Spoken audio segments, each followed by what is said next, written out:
माझं नाव अथर्व रवींद्र सुरदेसाई आहे. कुठून आलात आपण? मी यवतमाळ डिस्ट्रिक्टमधून आहे. बरं, मग इथे येण्यासाठी तुम्हाला कोणी रेफर केलं? माझा भाऊ इथून 2 वर्ष आधी होता. तो आता GMC जळगावला आहे सध्या. बरं. हां. तर आता नीटची एक्झाम 25 दिवसावर आली आहे, तर आता मॉक टेस्ट चालू आहे. तर तुमचा अभ्यास कव्हर होत झालाय का पूर्ण? हो, अभ्यास तर सर्वच झालेला आहे, पण आता मॉक टेस्टचा अभ्यास पण पूर्ण झालेला आहे.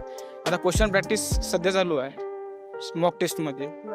जे मॉक टेस्ट होत आहे तर त्याच्यामध्ये पूर्ण सिलेबस कव्हर होतोय का? हां, मॉक टेस्टमध्ये काय नाही, ऑल ऑफ पूर्णच कवर आहे. म्हणजे प्रत्येक चॅप्टरमधून एक 2 क्वेश्चन समजा येतच आहे. एक तरी क्वेश्चन येतच आहे. आणि कुठून समजा जेनेटिक्स झालं, आणखी मॉडर्न फिजिक्स झालं, यामधून 2 3 प्रश्न येतात. बरं, नक्कीच. मी आता तुमचा पेपर बघितलाय, तर त्या पेपर खाली क्वेश्चनच्या खाली पेज नंबर दिलाय, तर ते काय रेफर करतं? हां, आता सपोज जे क्वेश्चनच्या खाली जो पेज नंबर लिहून जो दिलेला आहे, म्हणजे त्या पेज नंबरवर आणि त्या सोल्युशनचं सर्वच राहील, क्वेश्चनचं सोल्युशन राहणार. सपोज समजा फिजिक्सचा आहे, फिजिक्सचा कन्सेप्ट सर्व त्या NCERT मधल्या पेज नंबरवर राहणार, जे क्वेश्चनच्या खाली जो पेज नंबर दिलेला आहे. आणि तसेच सर्व फिजिक्स, केमिस्ट्री, बायोचं पण सर्व सेम तसंच दिलेलं आहे NCERT मध्ये.